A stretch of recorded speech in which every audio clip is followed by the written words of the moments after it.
food security is our aim.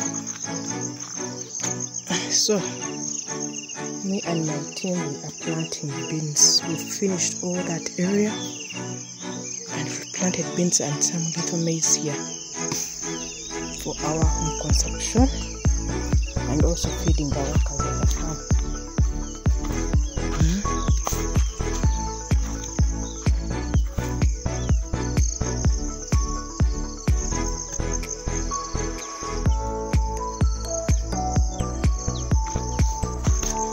Gateway. Nakabili mwafu ne watumira.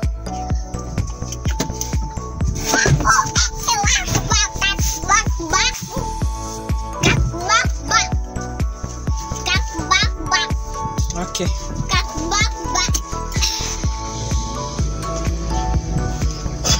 Ryan, amagulu gonga mawanvu. Tutuke ng'osanyaladde.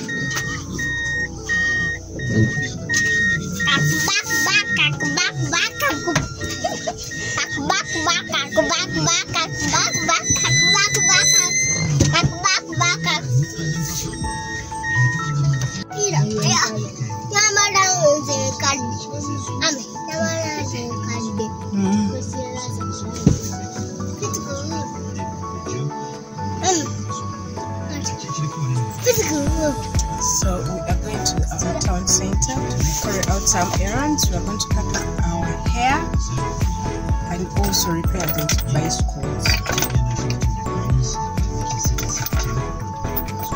Ogada bulungi Rais. Yitireri. Ngatula maaso n'ensigo. Rais gende maaso.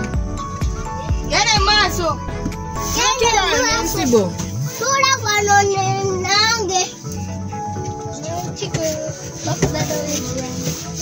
Okay.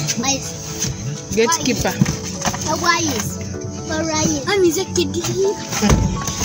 Gatekeeper. Let's go.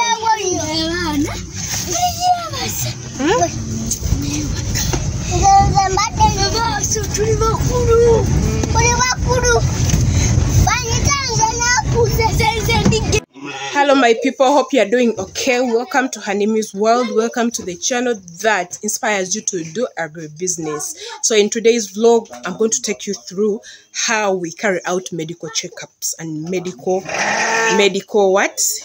treatment of these our animals. So we are through with spraying.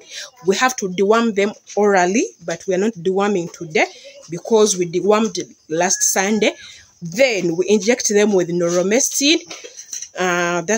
That injection that is about to kill the internal parasites, the parasites that are within their bodies, that are within their internal organs.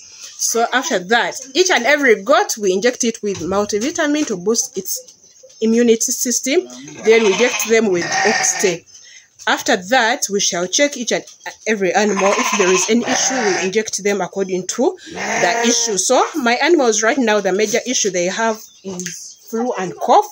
But that antibiotic we are going to inject them with, we'll work on that. And also deworming, we'll work on that. So guys, let's pop into the video. One of my workers who was helping out with this exercise was not around. But now my child, my African village child, is going to do this exercise, guys. That is what I always tell you. Teach your kids, teach yourselves, teach your workers to treat these animals. If the people are not around, they can always do that. So follow me up, guys.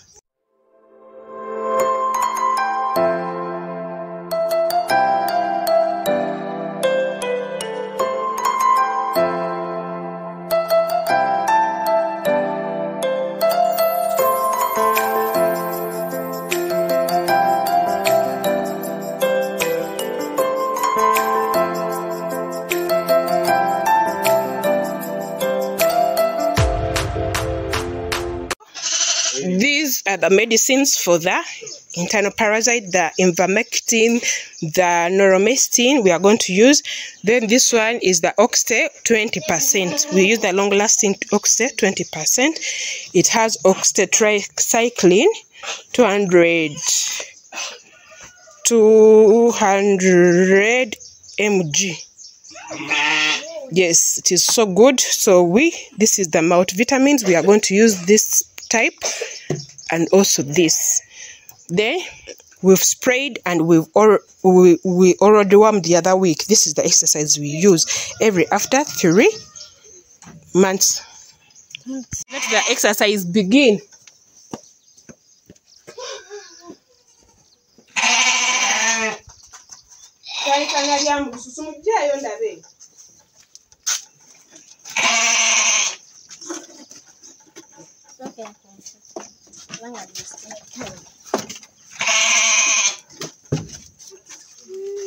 Mami, nkure no yansigo.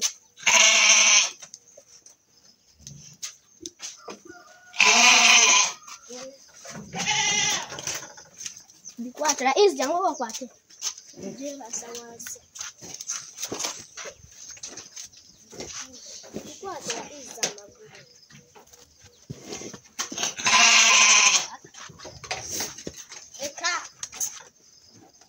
Hi, I'm Mushie, but they no semba yolisiwa.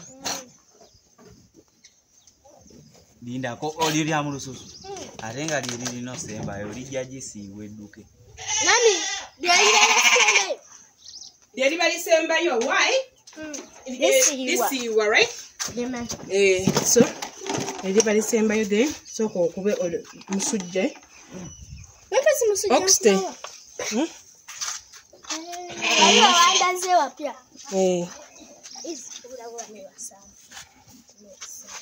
So into the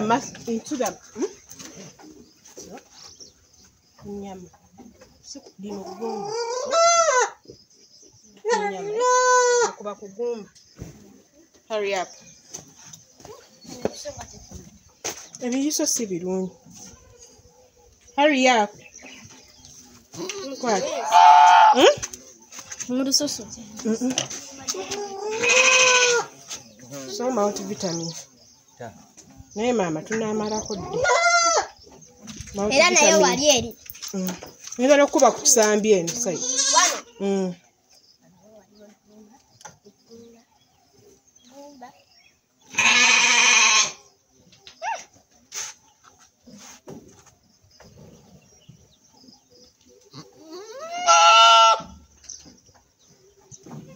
Yanguwa murususu. Kyusa. Ero wagenda musiba bali. Sawa jango kwate kugenda mu batala kola wano. Sichecho. Espata neno.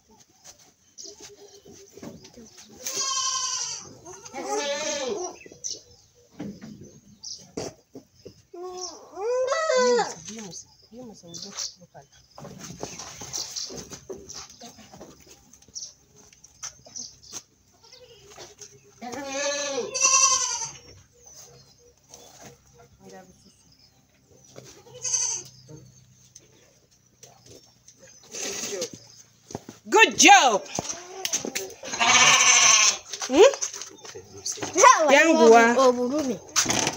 Yangu wakati ono multivitamin. Mulete enkulu. Nkulu Ono muliga. Nkulu. Mulikote. Nami nandiga.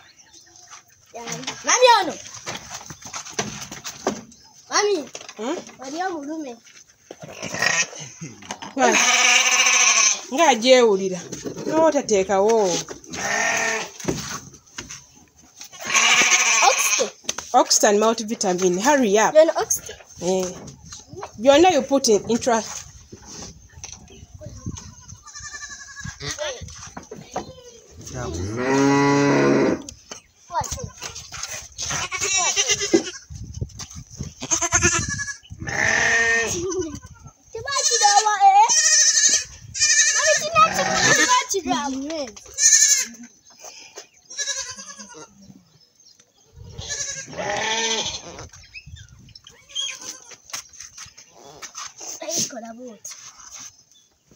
Ogenda kuba kuliwo. Naye ana ina.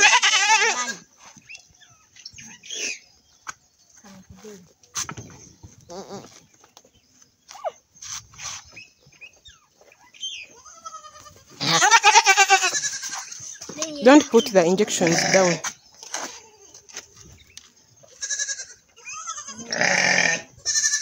Hurry up. Dagaro di Mariam.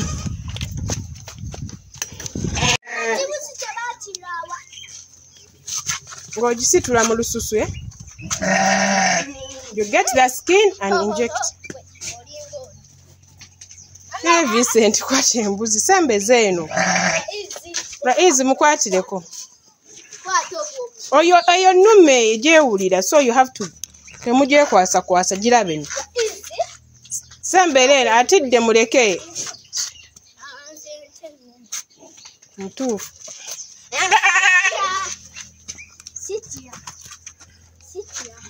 In the skin.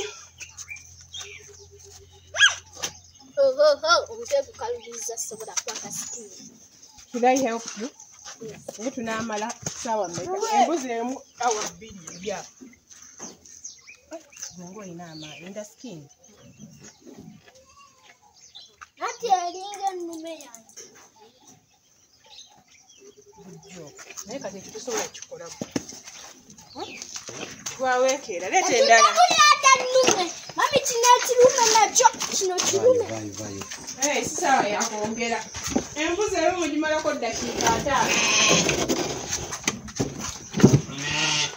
Kintu kye kijjeo lake nagambye muddawo nga mwemola musimanyi ojjeo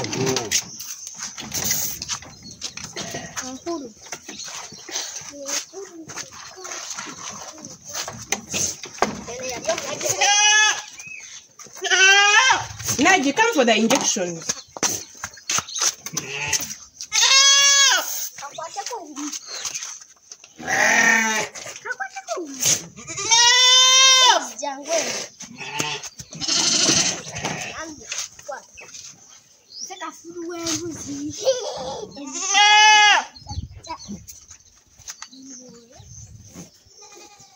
Kwata. Hurry up.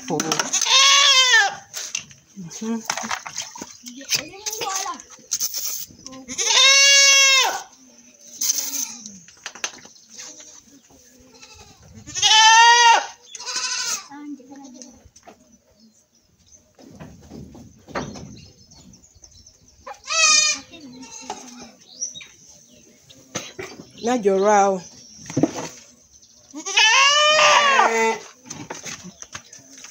Mudususu. Yimusa afuna olususu wako.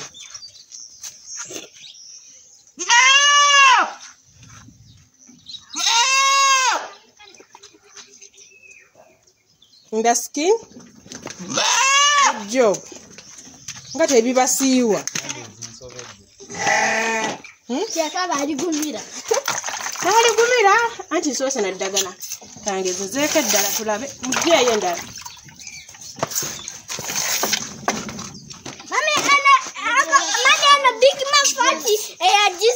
Big cassava. Ori.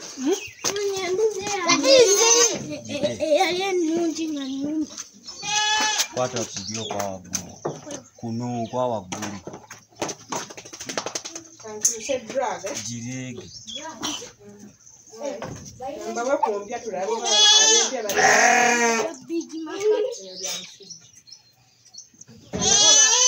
bane dane takula.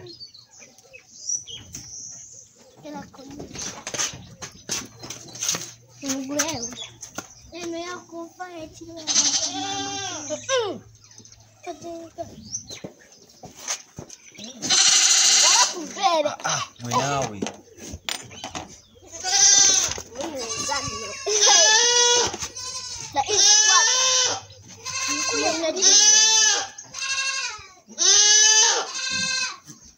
Neri omusujja lino zisiwa naye zisobedde.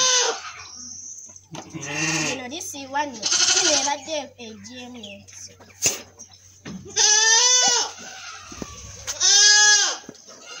Daba. Waneno.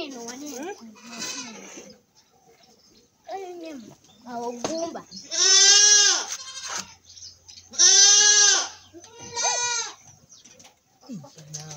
Era chama tete mami tete.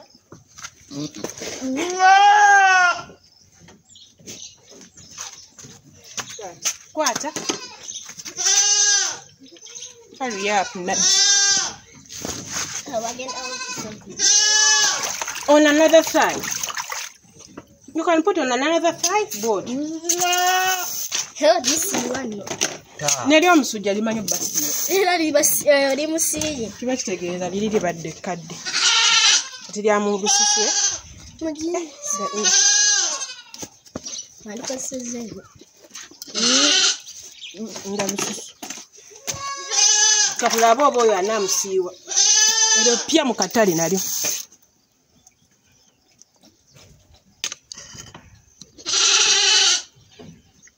In the skin. Nani episode? Does it come with that?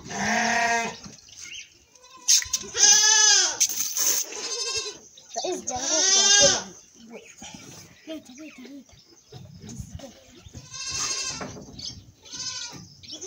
Omita empiso nagiyanguwa. Fumita mpola.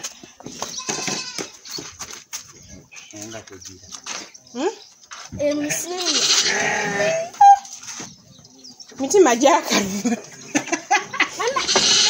Bakutulagirako bwereere.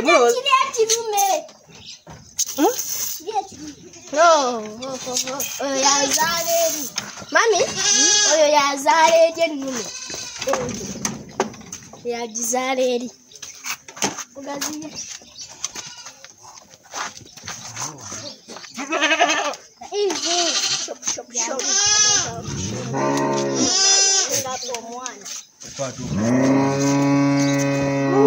Mama nenkwata yono nayo.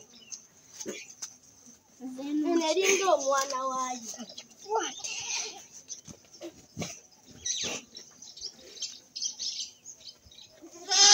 Eno tujja gisala ku Christmas njagala tugisale. Kubanga nnene.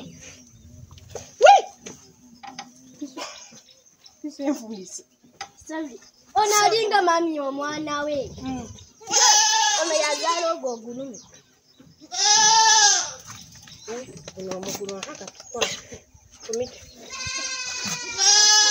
Nze nange nina amaanyi mami.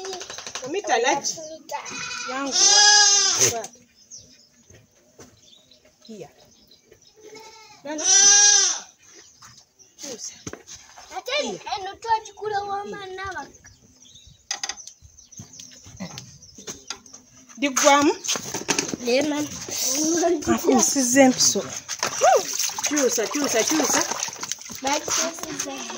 Mu lususu tukozesa eno eri si nnungi. Jangu wano.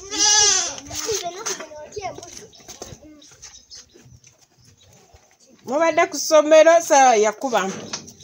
Mwabyerabidde mulina bbiri.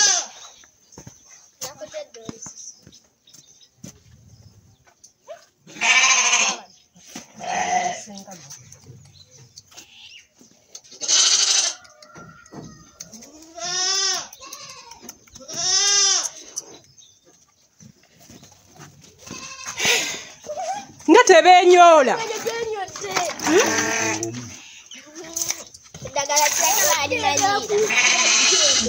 Muleete eddala.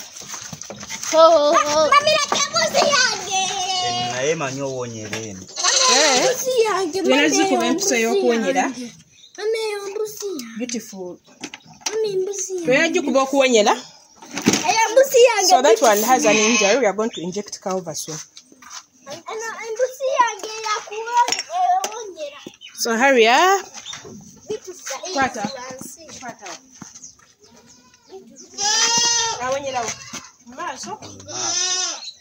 Onyera maaso.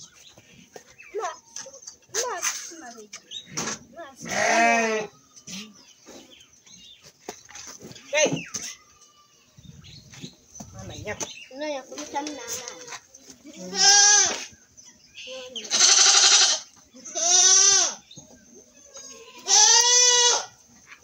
Episode kadde. Yayindidde. No, so sinungi. You are right, Karuba. Inject another the other side. Kankyuse empiso.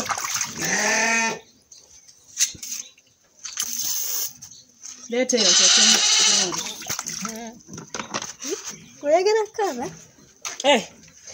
Amala ogikuba. Eyo ewonyere.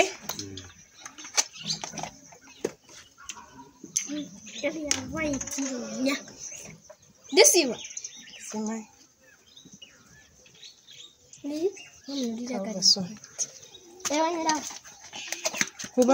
Kuba anywhere.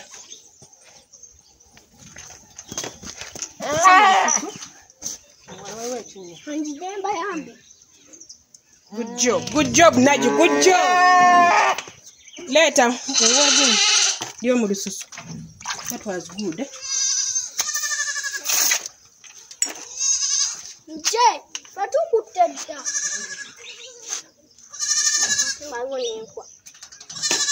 The food there? The food there, yeah.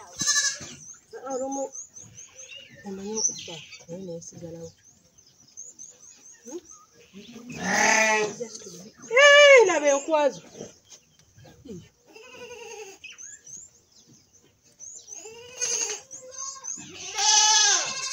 Omayiyo tefudde. Genda.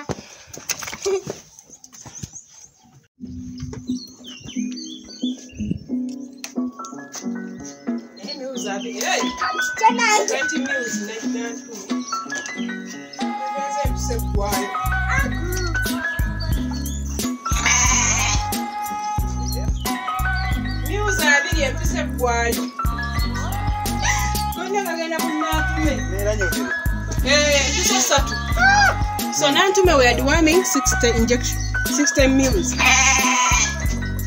Eso sí dime. Miloni yakumeka. Yakubiri yakusatu. Yakubiri. Yangu wa mumenya. Emulia. Wise dola tactic akwata lulimi. Hurry up okwata eno yo mu lususu. Nyuza abiri. Talya kayiso kange wabbe. Kwata nyuza abiri. Mwana message. Nera mukamwa. Mu lususu. Obadde ankuba kwata olususu. Olususu nga tabadde tukola embuzi. Kwata olususu nga tukola embuzi. Kwata olususu no yabakuba. Otesobola kwata ttanga.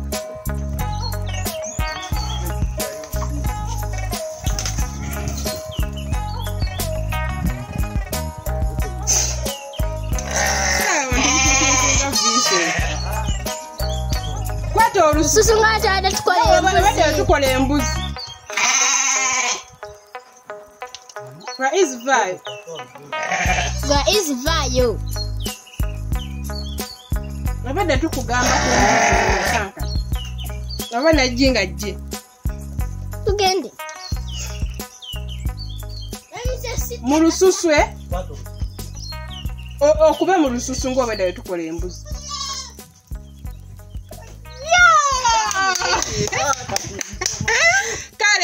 Kale mwebale nnyo muganeza.